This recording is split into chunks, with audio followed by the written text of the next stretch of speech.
हरि हरि हरे राम नाम शिव सुमिरन लागे, जाने सती जगत पति जागे। राम नाम शिव सुमिरन लागे, जाने सती जगत पति जागे। बोलिए भूत भावन सरकार की जय। परिपूर्णतम परमात्मा भगवान राघव अकारण करुणालय भगवान सब पे परस्पर अपनी कृपा बरसाते रहते हैं। ऐसे आराध्य इष्ट राघवेंद्र सरकार बाबा भूत भावन से हनुमान जी महाराज उनके पावन पुनीत चरण में साष्टांग नमन बंदन। पूज्यपाद गोस्वामी जी महाराज और सदगुरुदेव भगवान उनके श्री चरण बिंद पर बार बार नमन बंदन करते हुए आज का पावन कथा श्री राम जी की कथा बाबा तुलसीदास जी द्वारा लिखित, बाबा शिव द्वारा रचित, हम सभी सखा मंडली भगवान शिव के इस पावन दिव्य दरबार में बैठ करके हमारे मुख्य यजमान बाबा शिव और दैनिक यजमान हनुमान जी महाराज को ही कथा समर्पित है। जितने भी भक्तगण भगवान के रसिक इस पावन पुनीत कथा को सुनेंगे, उनको उनके जीवन का सारा कष्ट, सारा दोष भगवान राघवेंद्र जी की कृपा से सब समाप्त हो जाएगा। ऐसा मानस की विशेषता है साहब। इसलिए हम सब माई बाप भाई बहन सब लोग मिलकर के इस पावन ग्रंथ को पढ़ें, सुनें और मनन करें। कथा उस सोपान पर है, सती अम्बा को भ्रम होता है। भगवान शिव समझाते हैं, सती अम्बा मानती ही नहीं है और लाख यत्न करने के बाद भी सती अम्बा राघवेंद्र सरकार की परीक्षा लेने हेतु दंडकारण्य में पहुंचती हैं। और ये कथा सबको विदित है। सती अम्बा के साथ क्या हुआ? सती अम्बा भगवान शिव से भी उस भेद को छुपाया है। माया के फलस्वरूप, माया के वशीभूत होकर के ये सारी कथा घटित हुई है। बाबा शिव ने संकल्प लिया है कि इस तन से, इस शरीर से सती अम्बा के साथ प्रीत नहीं करेंगे और उन्होंने सती जी का मानसिक रूप से परित्याग कर दिया है। और बाबा समाधि, अखंड समाधि में बैठते हैं। 87,000 वर्ष बीत जाने के बाद बाबा की समाधि खुलती है और फिर उनके मुखारबिंद से राम नाम का उच्चारण होता है। सती अम्बा ये समझती है भगवान शिव अब जाग गए हैं, जगत के पति अब जागृत अवस्था में हैं। जा करके उनकी चरण वंदना करती है मैया और फिर भगवान शिव उनको सन्मुख आसन देते हैं और नाना प्रकार के भगवान की कथाएं उनको सुनाते हैं। उसी समय की बात है, दक्ष प्रजापति हुए। ब्रह्मा जी ने सब प्रकार से दक्ष जी को योग्य समझ करके, देख करके दक्ष जी को प्रजापतियों का नायक बना दिया साहब। जब दक्ष जी को इतना बड़ा अधिकार मिला, उनके हृदय में अभिमान आ गया। जगत में ऐसा कोई पैदा नहीं हुआ साहब जिसको पद, प्रतिष्ठा, मान और प्रभुता अगर मिल जाए तो उसको मद ना हो। बाबा इस लाइन को भली भांति समझाते हैं नहीं कुंवस जन्मा जग माही, प्रभुता पाई जाही मद नाही। इस पूरे मानस में ये जो चौपाई है, चौपाई के प्रारंभ में नहीं है और इसके अंत में भी नहीं। इसकी विशेषता यही है, नहीं कुंवस जन्मा जग माही, प्रभुता पाई जाही मद नाही। जगत में ऐसा कोई है ही नहीं है जिसको प्रभुता मिल जाए और उसको मद ना हो जाए, अहंकार ना हो जाए। उसी समय की बात है, दक्षराज यज्ञ करते हैं और यज्ञ करने हेतु सकल देवता को आदर से न्योते हैं, निमंत्रण देते हैं और तैयारी होती है कि अरे दक्ष लिए मुनि बोली, सब करन लगे बड़ जाग, निमते सादर सकल सुर, जे पावत मुख भाग। समस्त देवताओं को सादर आमंत्रित किया है जो यज्ञ भाग पाते हैं, और दक्ष ने उन सबको निमंत्रित किया। और उसमें आते कौन कौन है? अरे किन्नर नाग सिद्ध गंधर्वा, बदन समेत चले सुर सरबा, विष्णु बिरंची महेश बिहाई, चले सकल सुर जान बनाई। किन्नर नाग सिद्ध गंधर्व और सकल देवता अपनी अपनी स्त्रियों के साथ में चलते हैं, अपने अपने विमान के द्वारा सजा करके सब उस पर आरूढ़ होकर के दक्षराज जी के यहाँ पहुँचते। लेकिन ब्रह्मा जी, विष्णु जी और महादेव जी को छोड़ करके समस्त देवताओं को उन्होंने आमंत्रित किया और अपना अपना विमान सजा करके उस पर आरूढ़ होकर के सब लोग चलते हैं।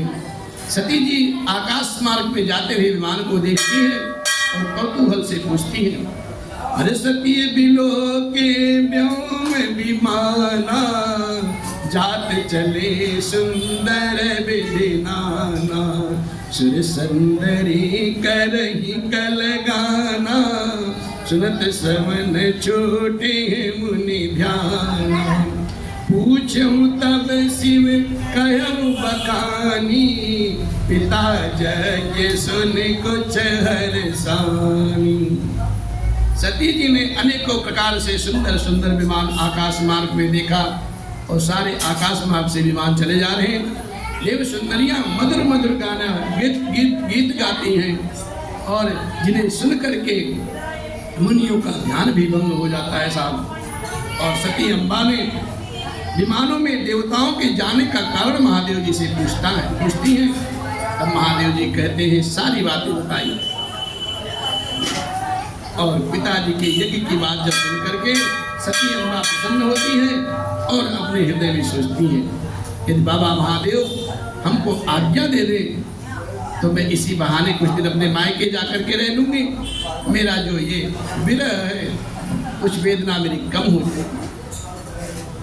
अरे जो महेश मोहि आयस देही, कछु दिन जाए रहूं मिसे, पति परित्याग हृदय दुख भारी, कहीं न निज अपराध विचारी।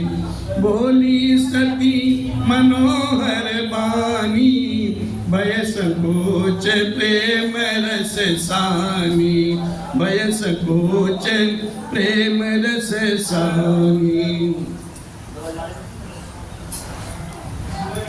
सती अम्बा सोचती हैं कि महादेव जी मुझे आज्ञा नहीं देते हैं तो मैं इसी बहाने जा करके अपने पिताजी के घर रहूंगी, सबसे मिल लूंगी, मैया से मिल लूंगी। क्योंकि उनके हृदय में पति द्वारा त्यागी जाने का, पति के प्रत्याग का बहुत अपार दुख था साहब। और अपना अपराध समझ करके वो भैया कुछ कहती नहीं है, सब सहन करती हैं। आपके सती जी भय और संकोच और प्रेम रस से सनी हुई वाणी, सुंदर वाणी बोलती है, महादेव जी से निवेदित करती है और कहती है, हे महादेव, अरे पिता भवन उत्सव परम, जो प्रभु आयस हो, तुम जाऊं कृपायतन सादर देखन सोई। तुम जाऊं कृपायतन सादर देखन सोई। हे प्रभु, मेरे पिताजी के घर सुंदर उत्सव हो रहा है, यदि आपकी आज्ञा हो तो हे कृपा के धाम, हे दीन दयालु, मैं आदर से तुझे देखने जाऊं। मैया ऐसी मनोहर वाणी हाथ जोड़ करके भगवान शिव के समक्ष बोलती हैं। भगवान शिव तब कहते हैं, अरे कहूनी के मोर मन भावा, यह अनुचित नहीं निवत पठावा। दस सकल निज सुता बुलाई, हमरे बैर तुम बिसराई। ब्रह्म सभा हम सन दुख माना, कहीं त्यजहूँ करही अपन। जो बिन बोले जाओ भवानी, राय नसील सनेहु न कानी। शिव जी कहते हैं, ये तो बड़ी अच्छी बात है और आपने बड़ी अच्छी बात कही है। मेरे को बहुत अच्छा लगा, मुझे बहुत अच्छा लगा, पर आपके पिताजी ने निमंत्रण पत्र नहीं दिया है, न्योता नहीं भेजा है और यह अनुचित है, उचित बात नहीं है।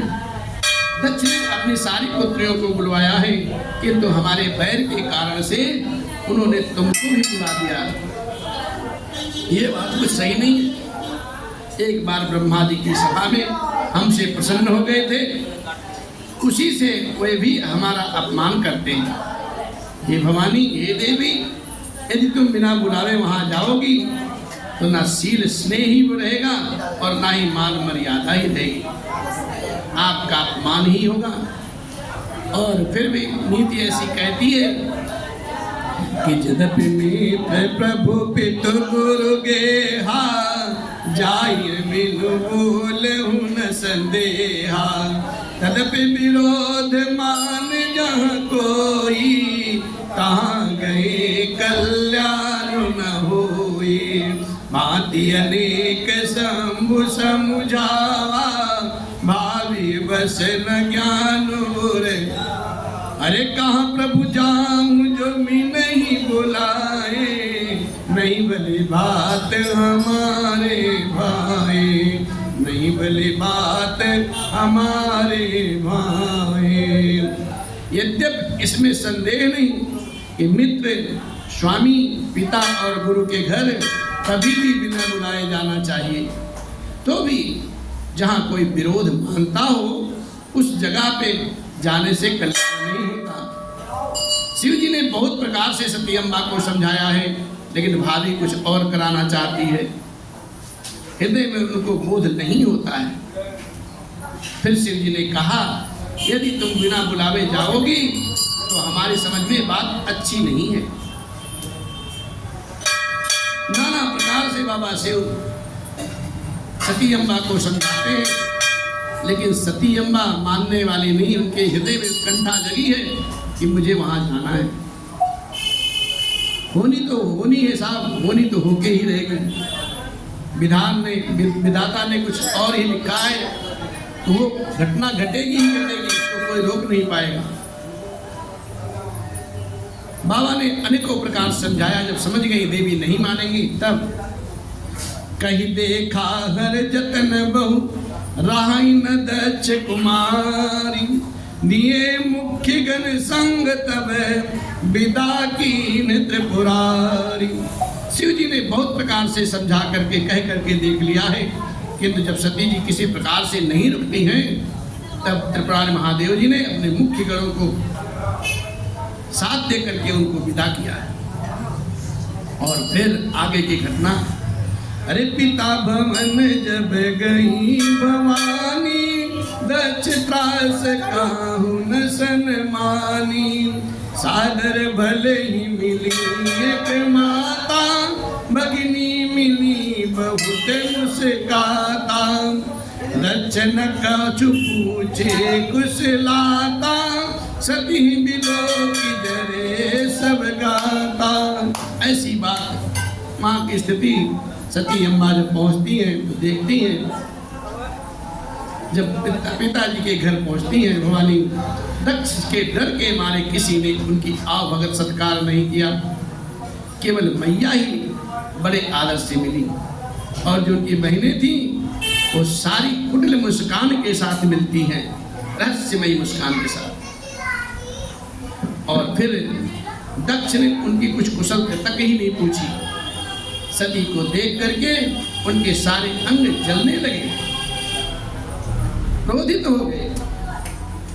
और जब सती अम्बा यज्ञ मंडप पे पहुंचती हैं तो वहां देखती क्या है, सती जाई देखूं तब जागा, कतहु नदी के शंभु कर भागा, तब चित चढ़ऊ जो शंकर कहऊ, प्रभु अपमान समुझे और दयऊ, पाछिल दुख नहीं देश जापा, जस यह भयऊ महापरितापा। तब शिव जी ने जो कहा था वो सारी बात सती अम्बा के हृदय में सब समझ में आ गया। क्योंकि सती अम्बा जब यज्ञ मंडप में पहुंचती हैं, भगवान शिव का भाग वहां नहीं देखती हैं, उनको कुछ दिखाई नहीं देता है, और अपने स्वामी का अपमान समझ करके सती अम्बा का हृदय जल उठता है। और पिछला पति परित्याग का दुख उनके हृदय में उतना नहीं व्यापा था जितना इस महान अपमान के कारण उनके हृदय में इस समय जो पति का अपमान हुआ है उसके कारण हुआ है।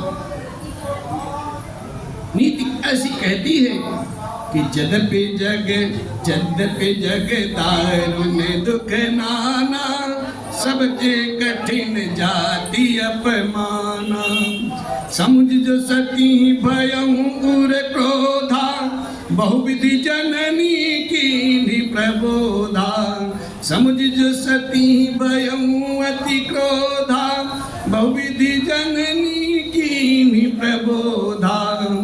बाबा ऐसी नीति लिखते हैं और कहते हैं, यद्यपि जगत में बहुत से दारुण दुख हैं, लेकिन फिर भी जाति अपमान से बढ़कर के कठिन नहीं साहब।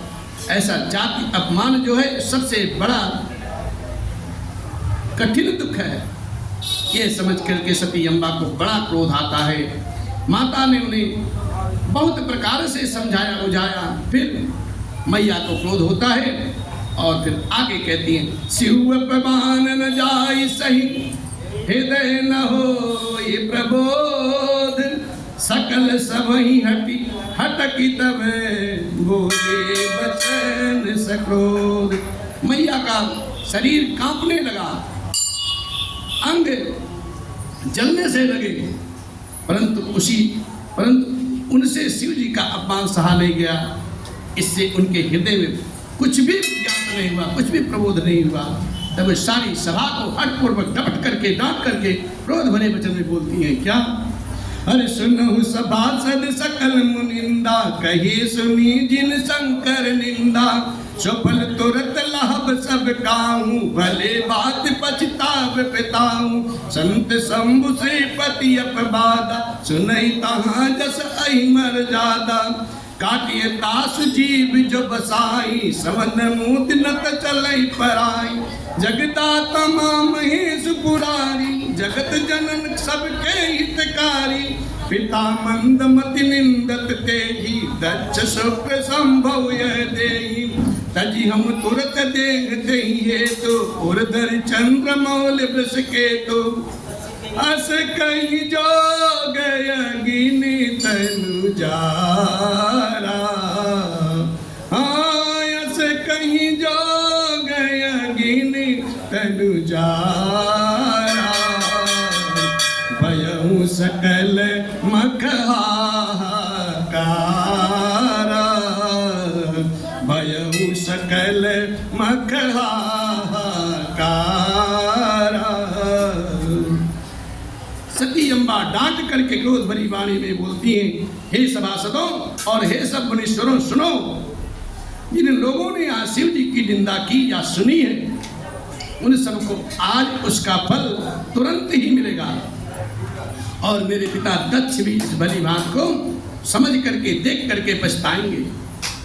जहाँ संत शिव जी और लक्ष्मीपति विष्णु भगवान की निंदा सुनी जाए, वहाँ ऐसी मर्यादा है कि यदि अपना बस ना चले तो उस निंदा करने वाले की, अगर उसका अपना बस चल जाए तो उस निंदा करने वाले की जीवा को काट ले, नहीं तो कान मूंद करके वहाँ से स्वयं भाग खड़ा हो। त्रिपुर दैत्य को मारने वाले भगवान महेश्वर संपूर्ण जगत की आत्मा है, वह जगत पिता है और सबका हित करने वाले हैं। मेरा मंद बुद्धि पिता उसकी निंदा करता है, और मेरा यह शरीर तक्ष ही के वेद से उत्पन्न हुआ है, इसलिए चंद्रमा को ललाट पर धारण करने वाले वृषकेतु शिव जी को अपने हृदय में धारण करके मैं इसी क्षण अपने शरीर का त्याग कर दूंगी। और इतना कह करके सती अम्बा ने योगाग्नि में अपने शरीर को भस्म कर डाला है। सारी यज्ञशाला में हाहाकार मच गया साहब। सारी यज्ञशाला में यज्ञ चल रहा था, अब यज्ञ विध्वंस हो गया। अब एक समस्या और खड़ी हो गई।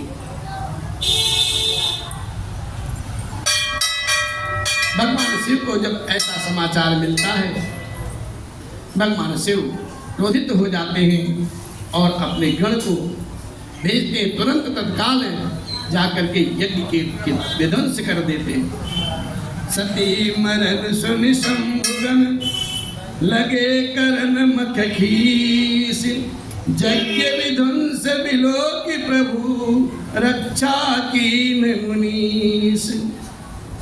सती का मरण सुन करके भगवान शिव को अपार दुख होता है साहब।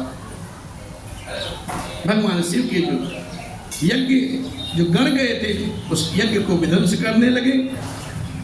यज्ञ विध्वंस होते देख करके जो मुनीश्वर भृगु जी थे वहाँ पे उनकी रक्षा की है। और फिर समाचार जब शंकर पाए, वीरभद्र कर कोप पठाए, यज्ञ विध्वंस जाए तिनके नाम, सकल सुरन विधिवत फल दीना, वह जग विदित दक्ष गति सोई, जैसे कुछ शंभु विमुख कहे होई, यह इतिहास सकल जग खानी, ताते में संक्षेप बखानी। ये समाचार शिव जी को जब मिला है तब उन्होंने क्रोध करके वीरभद्र जी को भेजा है। उन्होंने वहां जाकर के सारे यज्ञ को विध्वंस कर डाला और सब देवताओं के यथोचित फल दंड दिया है। और दक्ष की जगत सिद्धि वही गति हुई जो शिवद्रोही की हुआ करती है। ये इतिहास सारा संसार जानता है साहब। इसलिए मैंने पूज्यपाद गोस्वामी जी महाराज यही लिखते हैं, इसलिए मैंने यहाँ संक्षेप में कथा कही है। शिव पुराण में सारी कथाएं विस्तार रूप में मिलेगी। इस प्रकार से सती अम्बा अपने शरीर को छोड़ते छोड़ते भगवान से ऐसा वर मांगा है, सती मरत हरिशन बर मांगा, जन्म जन्म शिव पद अनुरागा, कहीं कारण ही में गिर गृह जाई, जनमी पार्वती तनु पाई। बोले पार्वती अम्बा की। मैया सती अपने देह को छोड़ते हुए भगवान विष्णु से ऐसा वरदान मांगा है कि प्रभु मेरा जब भी जन्म हो, जन्म जन्मांतर तक मेरे पति आराध्य शिव जी हो, वो में दूसरा कोई नहीं। ऐसा अनुराग बढ़े, ऐसा विचार रख करके फिर अपने शरीर को छोड़ दिया है। और उसी कारण से जाकर के गिरिराज जी के यहाँ, हिमांचल जी के यहाँ पार्वती जी का जन्म होता है। और जब जन्म होता वहाँ की स्थिति कैसी बदल जाती है, प्रकृति चेंज हो जाती है, बदल जाती है साहब। जब देव माँ शैल गृह जाई, सकल सिद्धि संपत्ति तहाँ छाई, जहाँ तहाँ मुनि निश आश्रम कीने, उचित बास ही में भूधर दीने, जहाँ तहाँ मुनि निश आश्रम कीने, उचित बास ही में भूधर दीने। जब शिव उमा जी हिमांचल जी के घर में जन्मी है, वहाँ सारी सिद्धियाँ और संपत्तियाँ स्वतः छा गई। मुनियों ने जहाँ तहाँ सुंदर सुंदर आश्रम बना लिए और हिमांचल जी ने उनको सबको उचित स्थान दिया है। और वहाँ की प्रकृति कैसी हो गई? उस सुंदर पर्वत पर बहुत प्रकार से सब नए नए वृक्ष सदा पुष्प फल युक्त हो गए साहब, और वहाँ बहुत तरह की मणियों की खाने प्रकट हो गई, क्योंकि जगत जननी माँ अम्बा का प्रादुर्भाव हुआ है। इसलिए सदा सुमन फल सहित सब ध्रुव नव नाना जाते, प्रगति सुंदर शैल पर मनिया कर बहुबारी। अरे सरिता सब पुनीत जलु बही, खग मृग मधुप सुखी सब रही। सहज बयरु सब जीवन त्यागा, गिर पर सकल करही अनुरागा। सोह शैल गिर जागृह आए, जिम जनु राम भगत के पाए। नित्य नूतन मंगल गृह तासु, ब्रह्मादिक गावई जसु जासु। नारद समाचार सब पाए, कौतुक ही गिर गेह सिधाए। शैलराज बड़ आदर कीना, पद पखारे बर आसन। नारी सहित मुनि पद सिरुनावा, चरण सलिल सब भुवन सिचावा। निज सौभाग्य बहुत गिरवरना, सुता बोले मेली मुनि चरना। सुता बोले मेली मुनि चरना, सुता बोले मेली मुनि चरना। सती अम्बा का जब जन्म होता है, सारी नदियों में पवित्र जल बहता है साहब, और पशु पक्षी भ्रमर सभी सुखी हो जाते हैं। सभी जीवों ने अपना स्वाभाविक बैर को छोड़ दिया है, और पर्वत पर सभी परस्पर प्रेम पूर्वक रहते हैं। पार्वती जी के घर आ जाने से पर्वत ऐसा सुभायमान हो रहा है, जैसा राम भक्त को पा करके भक्त सुभायमान हो जाता है। उस पर्वत राज के घर में नित्य नए नए मंगल महोत्सव होते हैं, जिसका ब्रह्मादिक यश गाते हैं, समस्त देवता गान करते हैं। जब नारद जी ने ये बात सुनी कि पार्वती अम्बा का जन्म हुआ है, हिमांचल जी की किसी एक कन्या का जन्म हुआ है, उनके हृदय में कौतुक जगा और तुरंत हिमांचल जी के यहाँ पहुँचते हैं। और फिर पर्वतराज हिमांचल जी ने उनका बड़ा आदर सत्कार किया है, और उनको चरण को धो करके चरणोदक लिया है, उन्हें उत्तम आसन पर विराजमान किया है। और फिर पर्वतराज हिमांचल जी महाराज अपनी स्त्री मैना के संग में मुनि के श्री चरणों में नमन बंदन किया है, और उनके चरणोदक को सारे घर में छिड़कवाया है। हिमांचल राज ने अपने सौभाग्य का बहुत बखान किया, और अपनी पुत्री को बुला करके मुनि के श्री चरणों पे डाल दिया, और हाथ जोड़ के कहने लगे, हे भगवान, त्रिकालज्ञ सर्वज्ञ तुम, गति सर्वत्र तुम्हारी। काहू सुता के दोष गुण, मुनि बर हृदय विचार। हे मुनिवर, आप तो कालज्ञ हैं और सर्वज्ञ हैं, भूत वर्तमान भविष्य को जानने वाले हैं, और आप अपने हृदय से विचार करके मेरी इस पुत्री के दोष गुण को बताएं, कहें।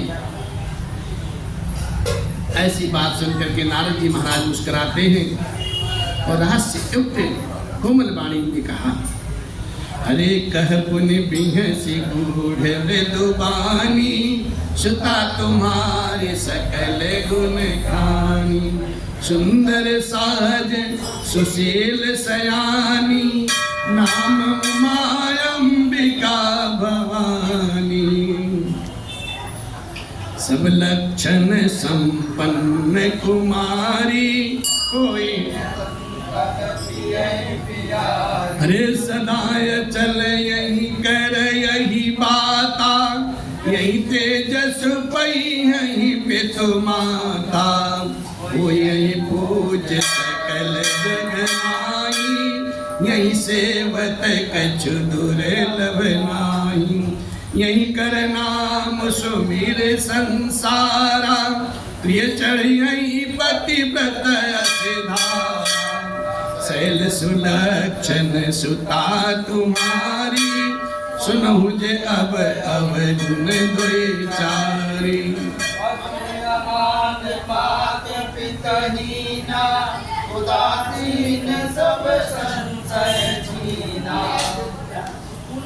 नारद जी महाराज हिमांचल जी को सारी बात बताते हैं और कहते हैं कि हिमांचल राज, आपकी जो कन्या है ना सर्वगुण संपन्न है, सभी गुणों की खान है, और इतना ही नहीं, ये अपने पति को सदा प्यारी होगी, इनका सुहाग सदा अचल रहेगा, और इससे इसके माता पिता यश पाएंगे, ये सारे जगत में पूजनीय होंगी,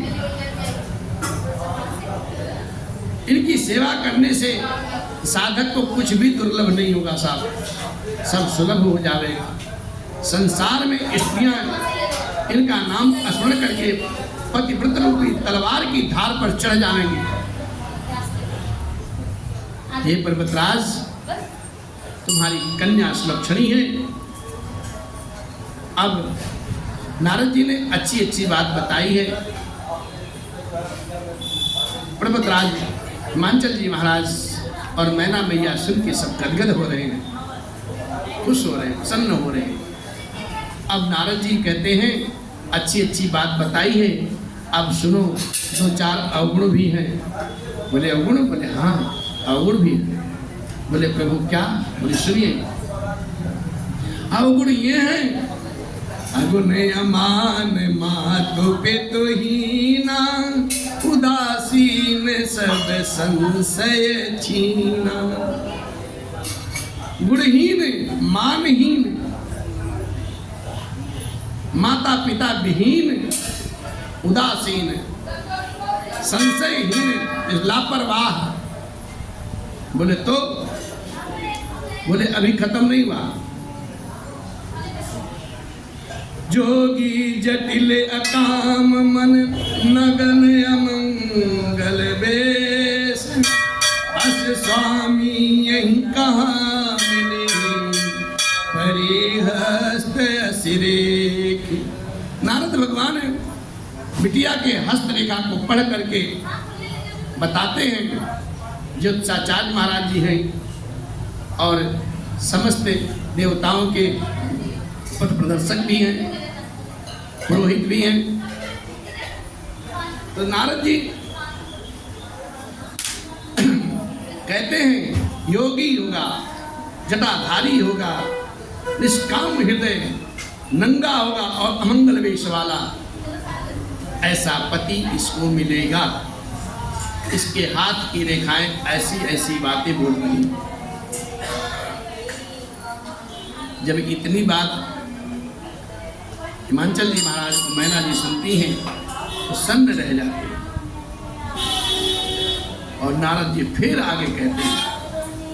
नारद जी की बात को सुन करके हिमान और मैना जी महारानी हैं, दुख भी होता है और प्रसन्न भी होता है, क्योंकि दोनों बातें बताई। दुख मैना जी को होता है और पार्वती अम्बा खुश हो जाती है, प्रसन्न हो जाती हैं। पार्वती अम्बा भी सब जो समझती हैं, सब जानती हैं। और सुन मुनि गिरा सत्य जिय जानी, दुख दंपति उमा हर्षा। दंपति को दुख होता है और उमा जी हर्षा जाती है, प्रफुल्लित हो जाती है। नारद हूँ यह भेंट न जाना, दशा एक समझब बिल गाना। नारद जी महाराज इस रहस्य को समझ नहीं पाते, क्योंकि सबकी बाहरी दशा एक सी नहीं होती साहब। सबकी बाहरी दशा एक सी दिखने में एक जैसी लगती है, लेकिन भीतर की दशा अलग अलग होती है, भिन्न भिन्न होती है। और इस प्रकार से सकल सखी गिर जागिरी मैना, पुलक शरीर भरे जल मैना, हुई न मृषा देवर से भाका, उमा जो बचन हृदय धरि राखा। सारी सखियां पार्वती जी, पर्वतराज हिमवान और मैना जी सभी के शरीर पुलकित थे और सभी के नेत्रों में अश्रु भरा हुआ था, जल भरा हुआ। देवर्षि के वचन असत्य नहीं हो सकते, ऐसा सब समझते हैं, ऐसा सब विचार करते हैं। और इस बात को विचार करके पार्वती जी ने उन वचनों को अपने हृदय में धारण कर लिया, अंगीकार कर लिया। और जब उन्होंने ऐसा बात अपने हृदय में धारण कर लिया, भगवान के शिव के श्री चरण में अनुराग और बढ़ गया। अरे उपजो शिव पद कमल स्नेहु, मिलन कठिन मन भासन देहु, जानिकु अवसर प्रीति दुराई, सखियों चंग बैठी पुनि जाई। पार्वती अम्बा के हृदय में ऐसा कौतुक जगा, संदेह हुआ कि भगवान शिव से मिला कैसे जाए, मिलना तो बड़ा कठिन लगता है। और ठीक अवसर ना समझ करके अपने प्रेम को उन्होंने अपने हृदय में ही छुपा लिया और फिर अपनी सखी के मध्य में जा करके बैठ जाती और फिर अपने मन में विचार करती हैं, अरे झूठी न होई देव ऋषि बानी, सोचहि दंपति सखी सयानी, उर्धर धीर कहीं गिर राऊ, काहु नाथ का करई उपाऊ, काहु नाथ का करई उपाऊ। देवर्षि की वाणी झूठ कभी हो ही नहीं सकती। ऐसा विचार करके हिमवान मैना और सारी चतुर सखियां चिंता करने लगी। फिर हृदय में धीरे धर करके हिमवान पर्वतराज जी ने कहा, हे प्रभु, हे नाथ, क्या कोई उपाय है, कुछ किया जा सकता है? कहा मुनि से हिमवंत सुनु, जो विधि लिखा लीलार, देव दनुज नर नाग मुनि, पून में तनहारी। देवर्षि नारद जी ने कहा साफ साफ शुद्ध शुद्ध वाणी में, हे मुनि जी, उपाय कुछ नहीं है। जो ब्रह्मा जी ने लिख दिया है बिटिया के ललाट पर, कोई मिट नहीं सकता साहब। देवता, दानव, मनुष्य, नाग और मुनि कोई भी इसे मिटा नहीं सकते। जो मैंने कहा है वो तो घटित होगा ही होगा।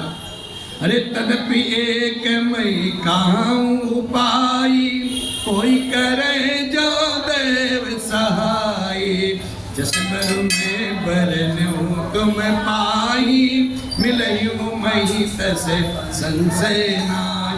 तो भी इस पर भी मैं एक उपाय आपको बता सकता हूँ। पर्वतराज हाथ जोड़ करके बोले, प्रभु बोलिए, कहिए। कहते यदि देव सहायता करें तो वह सिद्ध हो सकता है। उमा को वर तो निसंदेह वैसा ही मिलेगा जैसा मैंने आपके सामने वर्णन किया है, वर तो ऐसा ही मिलेगा। मेरे अनुमान से जो जो मैंने दोष बखान बखान करके गाए हैं, कहे हैं, वो दोष किसमें है, वो गुण किसमें है? अरे जे जे बर के दोष बखाने, ते सब शिव पही मैं अनुमाने। जो विबाहु शंकर सन होई, दोषों गुण सम कह सब कोई।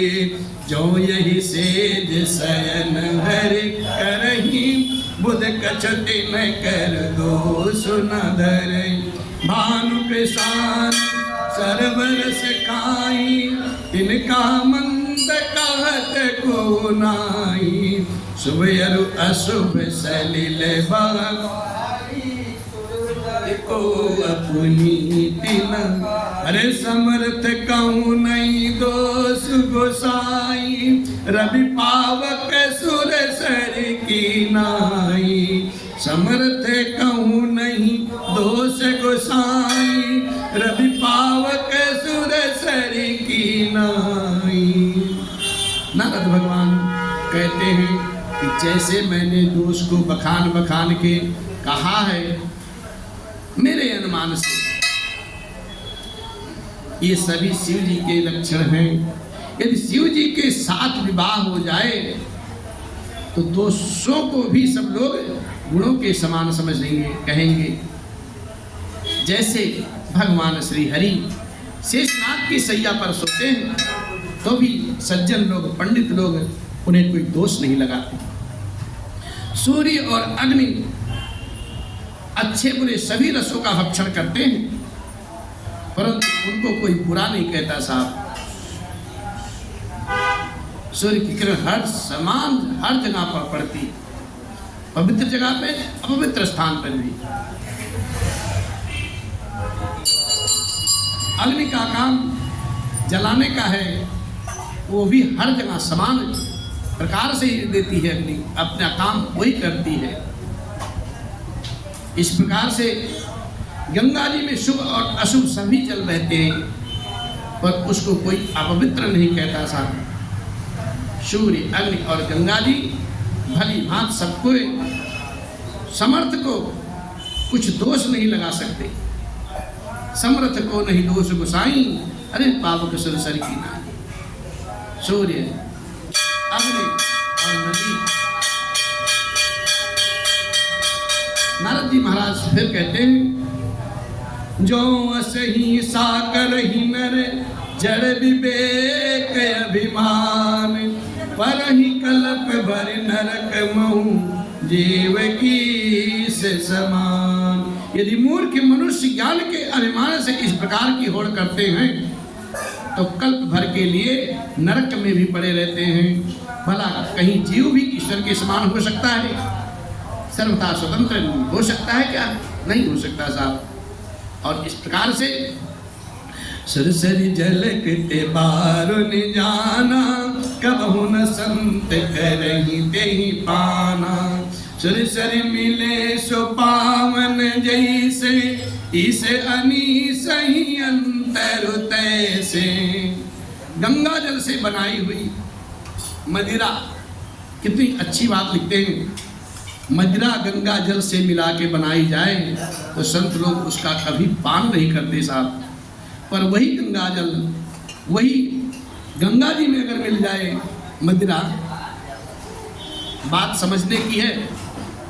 मदिरा में अगर गंगा जल मिला जाए तो उसको संतजन कभी नहीं पिएंगे, लेकिन वही मदिरा अगर गंगा जी में मिल जाए तो सब लोग अमृत समझ करके पीते हैं, क्योंकि गंगा जी में ऐसी शक्ति है, उस मदिरा का जो दोष है उसको समाप्त कर देती है और वो गंगा जल के रूप में परिणित हो जाता साहब। ऐसा ईश्वर और जीव में वैसा ही भेद है। भगवान जिसको अपना ले वो उसका उद्धार हो जाता है, और मनुष्य भगवान को अगर अपना ले तो मनुष्य उद्धार नहीं कर सकता किसी का, भगवान ही उद्धार कर सकते हैं। इसलिए शिव जी तो समर्थ ही हैं, सहज में समर्थ हैं, क्योंकि वे भगवान हैं। इसलिए इस विवाह में सब प्रकार का जगत का कल्याण होगा, आपका कल्याण होगा। महादेव जी की आराधना तो बड़ी कठिन साहब, फिर भी क्लेश तपस करने से बहुत जल्द ही भगवान तो संतुष्ट हो जाते हैं, भगवान की कृपा बरस जाती है। नारद जी उपाय बताते बताते कहते हैं कि यदि जो तपु करे तुम्हारी, भावी में तिस कहीं त्रिपुरारी। यद्यपि बर अनेक जग माही, यही का शिव तज दूसर नाही। वरदायक बन तारति भंजन, कृपा सिंधु सेवक मन रंजन। ये चित फल बिनु शिव अवराधे, लाइन कोटि जोग जप साधे। लाई न कोटि जोग जप सार। यदि तुम्हारी कन्या, हे राजन, यदि आपकी ये कन्या त्रिपुरारि महादेव जी होनहार को वही मिटा सकते हैं यदि ये कन्या तप करे, तपस्या करे। और यद्यपि संसार में वर तो अनेक प्रकार के हैं, पर इसके लिए एक ही वर है, दूसरा कोई नहीं। वो वर है शिव जी। शिव जी के छोड़ करके अन्यथा कोई वर नहीं है, क्योंकि शिव जी जो हैं वर को देने वाले हैं, शरणागतों के दुखों का विनाश करने वाले हैं, कृपा के धाम हैं, कृपा के सागर हैं, और सेवकों के ऊपर मन को प्रसन्न करने वाले हैं। आशुतोष शिव वरदायक प्रणतारति भंजन, कृपा सिंधु सेवक मन रंजन, इच्छित फल बिनु शिव अवराधे, लाई न कोटि जोग जप साधे, लाई न कोटि जोग जप साधे। शिव जी की आराधना किए बिना करोड़ों योग और जप करने पर भी वांछित फल नहीं मिलता। भगवान शिव की आराधना तो बहुत जरूरी है साहब। इसलिए बाबा कहते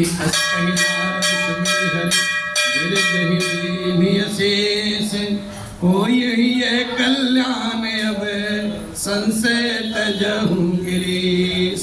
ऐसा कह करके भगवान का नाम स्मरण करते हुए नारद जी ने पार्वती अम्बा को आशीर्वाद दिया है और कहा, हे पर्वतराज, आप अपना संदेह त्याग दीजिए, क्योंकि अब सबका कल्याण होने वाला है। अब कल्याण ही कल्याण होगा, क्योंकि माँ अम्बा पार्वती जी का जन्म हुआ है। इसलिए अब आगे की कथा हम कल गाएंगे, आप लोग जरूर आइएगा। इसलिए हम राम जी हमारे हैं, हम राम जी हमारे हैं। कथा विसर्जन होत है बाबा शंभुनाथ हनुमान, राम लखन सिय जानकी, करौ सदा कल्याण, श्यावर राम जय जय राम। ओ मेरे अलबेल राम, तेरे चरणों का मैं हूँ गुलाम। ओ मेरे अलबेल राम, मेरे अलबेल राम, मेरे अलबेल राम, मेरे अलबेल राम, मेरे अलबेल राम, तेरे चरणों का मैं हूँ गुलाम। ओ मेरे अलबेल राम, तेरे चरणों का मैं हूँ गुलाम। ओ मेरे अलबेल राम। बोले राघव सरकार की जय, कृष्ण कन्हैया लाल की जय, पवन सुत हनुमान जी की जय, उमापति महादेव जी की जय, बोलो भाई सब संतन की जय, पूज्यपाद गोस्वामी से तुलसीदास जी महाराज की जय, सद्गुरुदेव भगवान की जय। ओम नमः पार्वती पते, हर हर